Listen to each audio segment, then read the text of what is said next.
La chronique financière équipe Leclerc-Bilodeau de Valeurs mobilières Desjardins, l'excellence au service de votre patrimoine.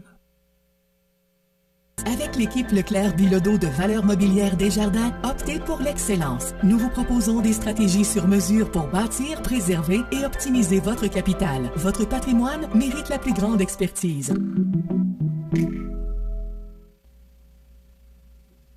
Je vous souhaite la bienvenue à cette autre chronique financière en compagnie d'Étienne Chaput, qui est conseiller associé en gestion de patrimoine. Étienne, bonjour. Bonjour Michel. Comment ça va? Très bien, et vous? Oui, merci.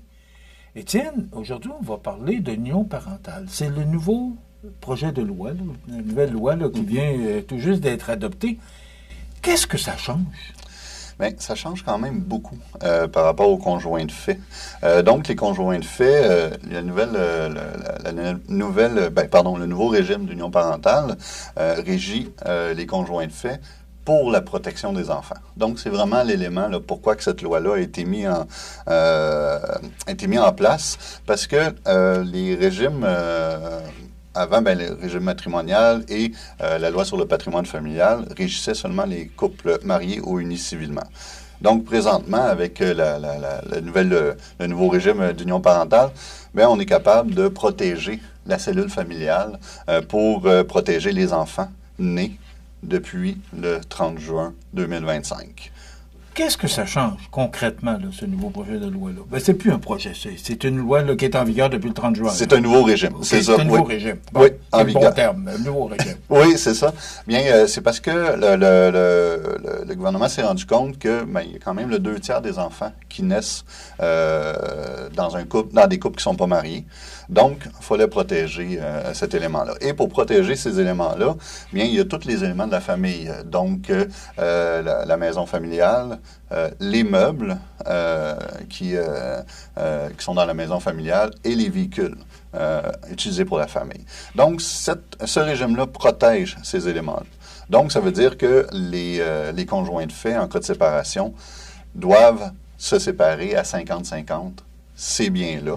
Donc, c'est que les biens sont séparés à 50-50 en valeur. Donc, on ne sépare pas la moitié du véhicule, la moitié des chaises. Donc, c'est vraiment en valeur. Donc, c'est important. C'est le nouvel élément. Parce qu'avant, un couple en conjoint de fait n'était pas protégé. Encore aujourd'hui, les couples conjoints de fait avec des enfants nés avant le 30 juin 2025 n'en sont toujours pas protégés. Donc, c'est vraiment pour les enfants, je dis nés et adoptés après le 30 juin 2025. Okay. Est-ce qu'il y a des biens qui sont exclus de ce projet, de cette loi-là? Oui, c'est ça. Vu que le but, c'est vraiment de protéger l'union familiale en lien avec les enfants, donc tous les autres biens sont exclus. Donc, si on parle de comptes, les CELI, les REER, si on parle des biens personnels, on parle des dons, des héritages. Donc, tous ces biens-là sont exclus. C'est vraiment les biens utilisés par la famille qui sont inclus dans ce nouveau régime-là. OK. Est-ce qu'il y a des particularités, là? On parle de biens inclus, biens exclus. Est-ce qu'il y a des particularités, cette loi-là? Oui, cette loi-là, on peut en sortir. Donc, si le couple désire ne pas rester dans ce régime-là, il faut passer par un notaire, par exemple. Donc, pour ne pas être soumis à ce régime-là, donc on doit aller voir notre notaire, faire un document, et puis là, on peut être exclu. Comme le contraire aussi, on peut être inclus, même si nos enfants sont nés avant le 30 juin 2025. Donc, on peut être inclus en allant chez le notaire en disant, oui, on veut que ce régime-là soit adapté, qu'on soit soumis à ce régime-là. Est-ce qu'il y a des dates qui sont... est-ce qu'il y a une date? Là, vous devez vous inscrire avant telle date ou c'est... C'est automatique. Dès qu'un enfant est né après le 30 juin 2025, on est automatiquement régi par ce régime-là. OK. Si on ne veut pas s'exclure, c'est automatique, on embarque dans le nouveau régime. C'est ça. Donc, il faut faire une action pour s'exclure ou s'inclure. L'élément du régime, comme je vous disais, c'était un peu plus en lien avec les enfants. Donc, il n'y a pas de pension alimentaire qui est prévue dans ce régime-là.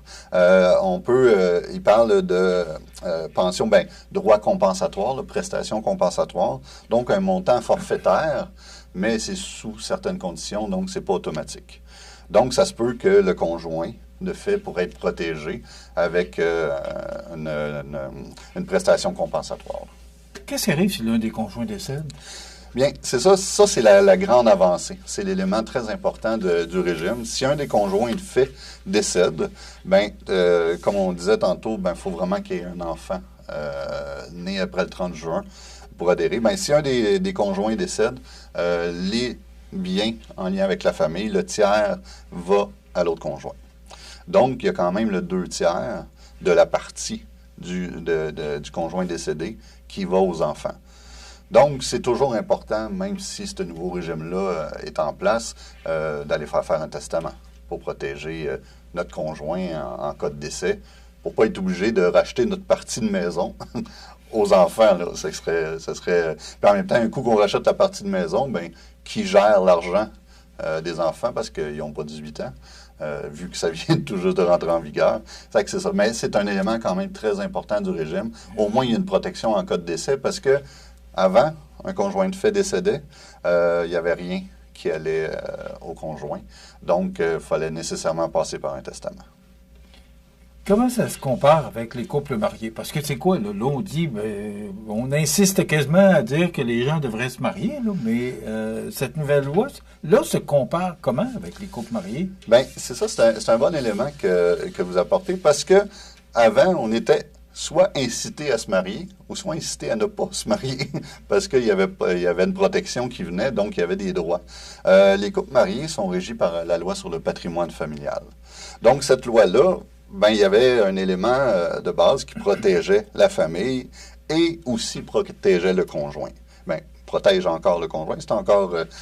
donc, c'est ça. C'est que on voit beaucoup que l'union parentale, le régime de l'union parentale est inspiré de cette loi-là, parce que dans la loi sur le patrimoine familial, tous les biens que je vous ai nommés sont inclus. Donc, la maison, le conjoint propriétaire seul de la maison ne peut pas faire ce qu'il veut en cas de séparation ou en cas de décès, les biens meubles dans la maison, les véhicules utilisés pour la famille. Et comme je vous dis, c'est que la loi sur le patrimoine familial, l'élément un petit peu plus contraignant par rapport au régime parental, c'est que là, les régimes de retraite sont inclus. Donc, dans la loi sur le patrimoine familial, en cas de divorce ou d'union parentale et de mariage, donc dans le cas de séparation, bien, les régimes de retraite doivent être séparés. Régime de retraite, on inclut les REER, les FER, les CRI. Tous ces éléments-là doivent être divisés à 50-50 en valeur monétaire. Et si on est marié, les biens qui sont exclus? Les biens qui sont exclus de la loi... Il n'y en a pas beaucoup, d'après ce que je peux voir. Il y en a quand même pas mal. Mais c'est ça, okay. Parce que, tu sais, si on regarde, l'union parentale fait vraiment la maison, les autos, les biens meubles. La loi sur le patrimoine familial fait la maison, les autos, les biens meubles et les régimes de retraite. Mais on n'a pas là-dedans inclus les entreprises de chacun. On n'a pas les comptes personnels de chacun. On n'a pas les avoirs utilisés par chacun.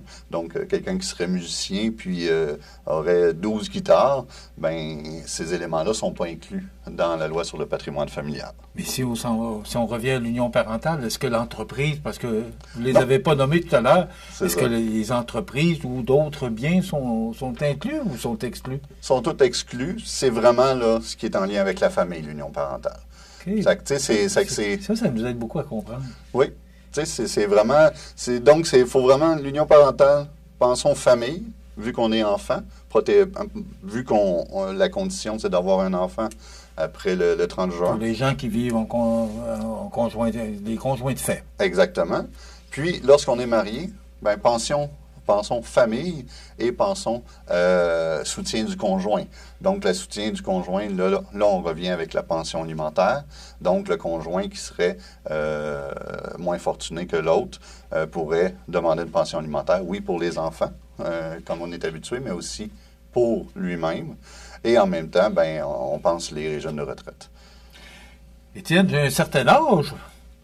Les régimes matrimoniaux, il se passe quoi? Parce que dans le temps, on parlait de séparation de biens. On se mariait, puis on disait, bon, moi, je suis marié en séparation de biens ou je suis marié sur la société d'accueil. Est-ce que ça fonctionne encore, ces régimes matrimoniaux-là? Est-ce qu'ils sont encore actuels?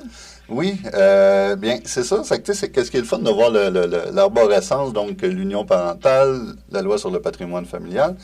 Bien, on a parlé des biens qui ne sont pas inclus dans ces deux éléments, dans ces deux régimes-là. Bien, c'est là que les régimes matrimoniaux entrent en jeu. Donc, on parlait des entreprises, on parlait des comptes, on parlait des biens personnels. Bien, les régimes matrimoniaux, c'est cet élément-là qui est couvert.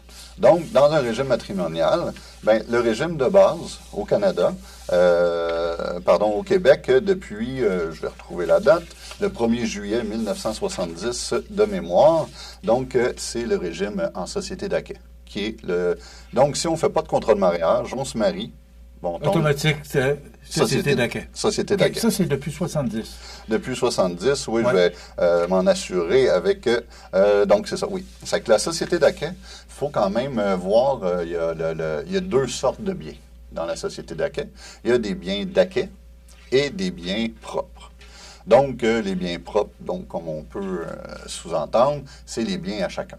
Donc, les biens qui sont acquis. Avant le mariage. Avant le mariage. Les biens qui ont été acquis, bien, justement, tout avant le mariage. Et on peut mettre les héritages et les dons. Parce que même les héritages et les dons acquis pendant le mariage ne rentrent pas dans le régime de retraite. Pas le régime de retraite, mais le régime matrimonial. Donc, et puis, il y a les biens d'acquêt, comme on disait. Bien, tous les biens acquis après le mariage rentrent là-dedans. Donc, la société d'acquêt, régime de base, dès qu'on est marié, c'est celui-là qui s'applique. Si on ne fait pas de testament, c'est automatique. Pas de testament, mais de contrat de mariage, c'est automatique. Exactement. 1er juillet 1970, les gens qui se sont mariés, qui n'ont pas eu de contrat de mariage, sont automatiquement société d'accueil. Exactement. Oui, écoute, il nous reste à peu près 3 minutes là, pour notre chronique. Est-ce que, comme gestionnaire de patrimoine, parce que c'est ça, vous êtes conseiller en gestion de patrimoine, est-ce que tout ça est avantageux? Parce que là, moi, je reviens puis je ramène ça aux gens qui nous regardent aujourd'hui. Est-ce que l'union parentale est avantageuse pour les gens qui nous regardent aujourd'hui au niveau du patrimoine? Bien, ce que j'aime beaucoup, c'est que ça protège les enfants. Donc, en cas de séparation, même si la maison appartient à un ou l'autre des personnes, bien, le conjoint ne peut pas vendre la maison, mettre l'autre personne dehors. Donc, dans un sens, ça l'impliquerait aussi que l'enfant change de milieu assez rapidement. Donc, pour cet élément-là, oui, c'est très bien pour protéger les enfants. Donc, la seule chose, c'est que oui, quand on fait un enfant aujourd'hui, après le 30 juin 2025, bien, sachons qu'on est impliqué avec l'autre personne beaucoup plus qu'avant. Donc, cet élément-là est très important. Donc, choisissons avec qui on fait des enfants dans un sens. Mais comme professionnel de patrimoine, de gestion du patrimoine, Étienne, est-ce qu'on est mieux de se marier? Est-ce que, quand on parle de gestion de patrimoine, est-ce qu'on est mieux de se marier? Est-ce qu'on est mieux de rester en union libre puis de pas de faire un contrat ou un testament? Ou en union parentale. C'est quoi le meilleur de tous les scénarios, mais comme le gestionnaire de patrimoine? C'est ça. Le meilleur de tous les scénarios, c'est vraiment la convention de vie commune lorsqu'on n'est pas marié, pour s'assurer qu'en cas de séparation, bien, les biens à chacun soient distribués selon nos volontés quand ça va bien. Donc, de notre vivant, ce qui est important, c'est la convention de vie commune. Ce qui est important aussi, pour préparer le décès, bien, le testament. Donc, le testament, qu'on ait tous ces éléments-là, le régime matrimonial, l'union parentale, par exemple, la loi sur le patrimoine familial ne peut pas être défait par un testament, mais le testament régit toutes les autres règles. Donc, c'est bien important d'avoir un testament parce qu'on n'est pas soumis à un régime qui décide pour nous. Donc, bien important, si on veut se protéger, c'est contrat de vie commune, testament et mandat d'inaptitude adaptés à nos nouveaux besoins.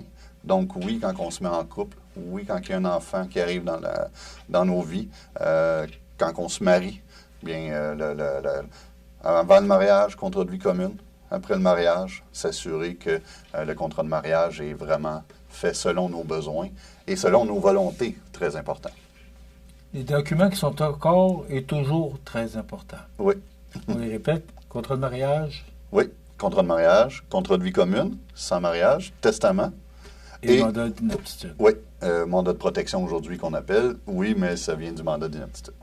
Intéressant. Écoutez, moi, je vous conseille fortement de parler avec Étienne. On peut rejoindre Étienne à l'adresse courriel, parce que pour faire les choses plus facilement, c'est étienne.chaput, tout en minuscule, @desjardins.com. étienne.chaput@desjardins.com. Si vous avez des questions ou vous voulez rencontrer Étienne pour savoir exactement quoi faire avec votre patrimoine et aussi savoir quoi faire, vous êtes marié ou pas marié, aujourd'hui, c'est important. Cette nouvelle loi est en vigueur depuis le 30 juin. Donc, merci beaucoup, Étienne. On se revoit le mois prochain. Bien, au plaisir.